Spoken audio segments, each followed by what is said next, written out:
Dave and I were living our dream life. Not really, but we were living the life that we thought was possible. Really.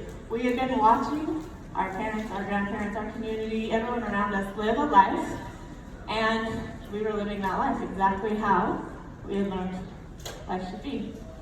However, Dave and I were both pretty big dreamers, and so it didn't feel all that great to be living inside of this reality that we thought was all there was. I remember telling Dave I was watching an older couple together, and they were holding hands, and they were sitting by each other in their car, and I'm like, I want that, and I also want to be the kind of grandma that plays with her grandkids. And Dave was like, why are you worried about that right now? I said, because it starts now. And I just remember feeling that so much because I would watch my grandparents and my parents even were starting to become this version of you go to their home and they're tired and they're a little bit ornery, to be honest. And just kind of there was no life in them. And I didn't want that, and it really bothered me. But what bothered me more was watching my husband, who had been super hard worker, working 3 jobs, exhausted all the time, and he would come home and sleep. And he would be so depressed, I don't know any better way to put it, and I was so worried about him. I also knew that if I tried to say anything, offer any suggestions, he wasn't going to listen to me, and so I did a lot of praying. I would kneel and I would pray, God, you know who he is. I was fine, right? I was happy, I thought. But you know who he is, you know the life that he can have. He's not going to listen to me, I just need you to tell him.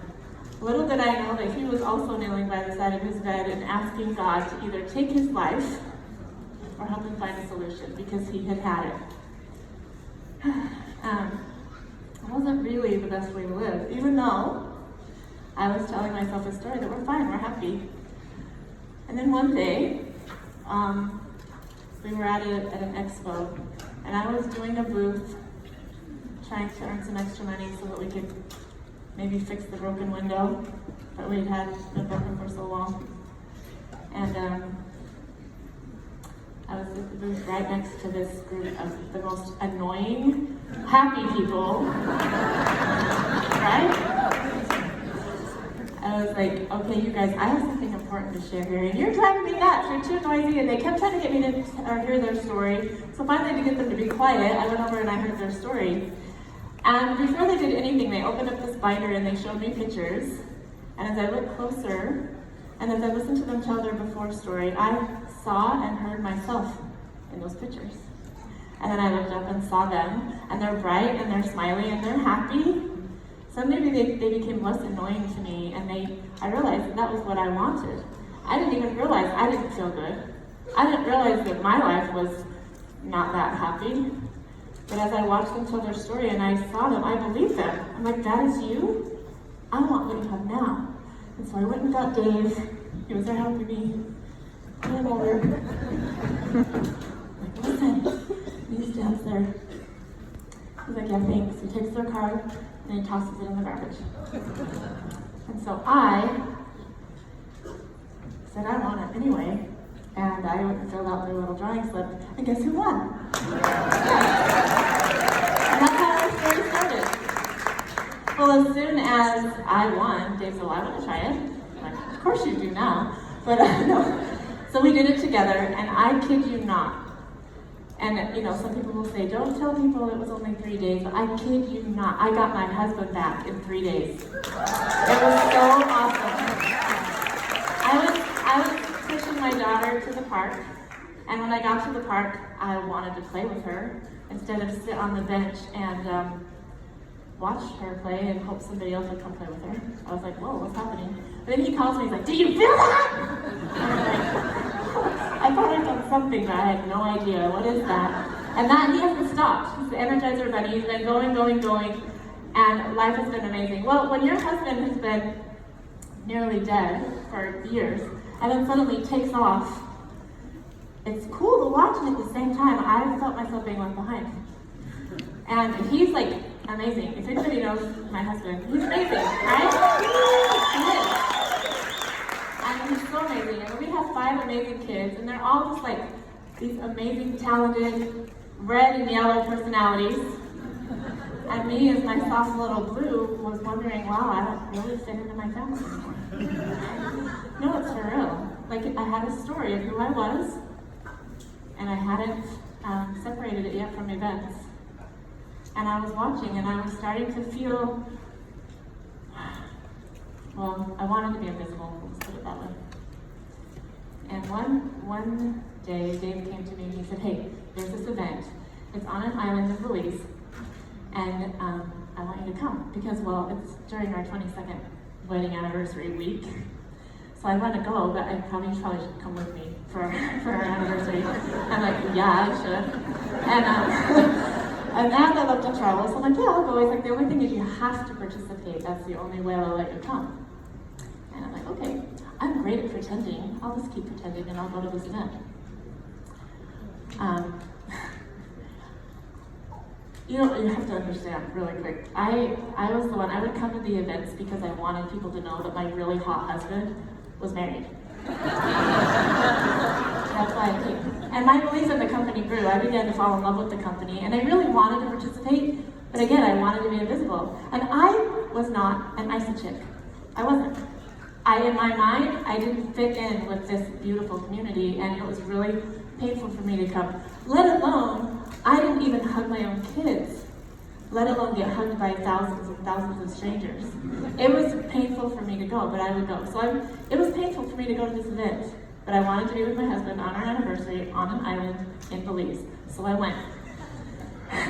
The first day, the trainer, you might know him, David T.S. Wood. Yeah, right? He's amazing. He asked us to make 3 agreements. He asked us to play at 100%. And I was like, sure, I'm an A student, I love 100%. I'm great at pretending to be 100%. He also asked us to be open. And I thought I was open, so I'm like, sure, that's easy, I'll be open. And then he asked us to have fun. I'm like, well, yeah, my story, my version of fun is that I love to watch people have fun, so that's easy, I'll do that. And I got pretty, going along pretty well for 3 days pretending. And then on day 4, pretty much got slapped in the face pretty hard. And he asked us to get on stage and to perform a skit. And I began to cry because I don't do that. I don't pretend, I don't get on stage, and I don't act silly ever, especially not in front of people. And it was like the most painful thing ever. And as I'm crying, first it's quiet tears because I don't want anyone to notice. But someone did notice. And so she came over and she asked me if I was okay, which then my snot, really, my tears turned into snot bubbles on the floor. For real. And David calls me over and I'm like, oh, I'm causing him so much pain that he's gonna let me off the hook. And I was so excited. I walk over and he said, you promised to play at 100%. I was so mad, seriously mad. But I knew that he was right. I had made a promise. And if I was shy and all those other stories, I also knew that I was responsible and that I had to keep my promise. And so I got up on stage. And I have no idea how I did it. Still to this day, I don't remember the moment. I don't remember what I said. I don't remember anything. But I do remember how I felt when I was done. I took a breath for probably the first time in a really, really long time, and it felt amazing.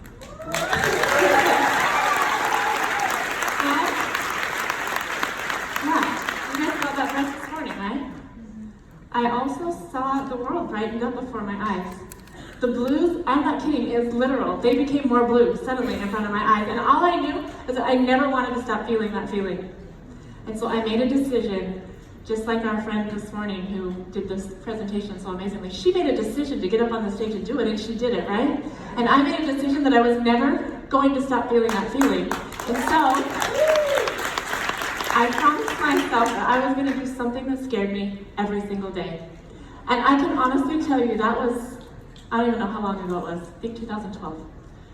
I have done that every day. Some days, it's a baby step. Some days it's a half of a baby step. And some days it's the same thing I've done for the last month.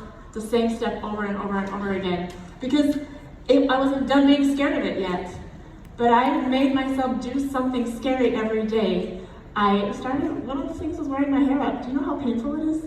Yeah. Not just because it hurts your head, but it was like seriously the scariest thing maybe that I've ever done the whole time, and it was one of my first things. But I did it every day until I could hear my professor, because I'm in school, hear my professor speaking. I couldn't, it was like blah, blah, blah, because it was so loud in my head, right? And believe it or not, dancing was a huge fear, huge. So I learned to move to 3 songs. This took me years, by the way. David encouraged me for years. Just dance, just move your body to 3 songs. You don't understand. I can't. It's not that I don't have rhythm. I'm a musician-ish. My kids are musicians. My daughter is here. She's an amazing musician. I just couldn't do it. I would be paralyzed. Like literally, you can't. You don't understand. Whoever has said that before, you don't understand. That's not me. Finally, after years, he's like, just move your body to 3 songs. So I did. Did you feel yourself come alive during that song? Right? Yeah, it's amazing. So my point is, when we all decide, we make a decision to follow those agreements and to play life at 100%, even if that means 0.0000001% today, that I'm going to do that at 100%. And be open to trying new things. And when you hear yourself saying, I don't do that, or yeah, but you don't understand, or I can't because, or whatever the excuse is, notice that and make friends with that and say, you know what, thank you so much for letting me know what my step was. And I have found that the ones that I resist the most, like dancing, when I would just get so ticked off at David for suggesting it one more time, and finally that's why I did it. I'm like, I'm gonna get you to shut up. I'm gonna prove to you that I can't do it. And then, now I am a dance fitness instructor and it makes me so happy, I love it. I just do it because I love it, there's no reason. I don't need the money. But I want to go back to those 3 agreements, because we made those agreements at the beginning of this event, did we not? We did. And how many of us have played it 100%? How many of you kept that promise? I think most of us have. There might be a few that didn't as much, maybe 85%, and that's fine. But being open to trying new things that we never do, and being willing to have fun, and not just watch people have fun, but when we did laughter yoga, I was like, oh no, not heck no. I mean, not just no, but heck no. I am not doing that. That was my first openness. And then I kind of did it because I promised to play it 100%. Those things that are like, no, I don't do that. Do them! Just try it. Then you'll know for sure if you really like it or not. Because you don't know if you just tell yourself you don't like it. But not just at this event, but when we go home. I just want to ask you guys again, and don't raise your hand if you're not ready, because breaking a promise that you make to yourself is probably the worst thing you could ever do for yourself. Do you believe me?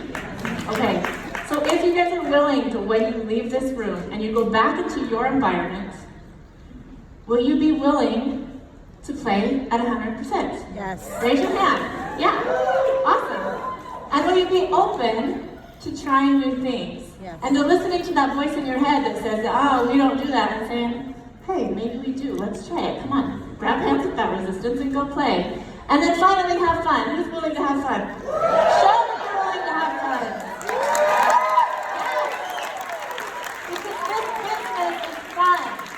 These people, all of you people are fun.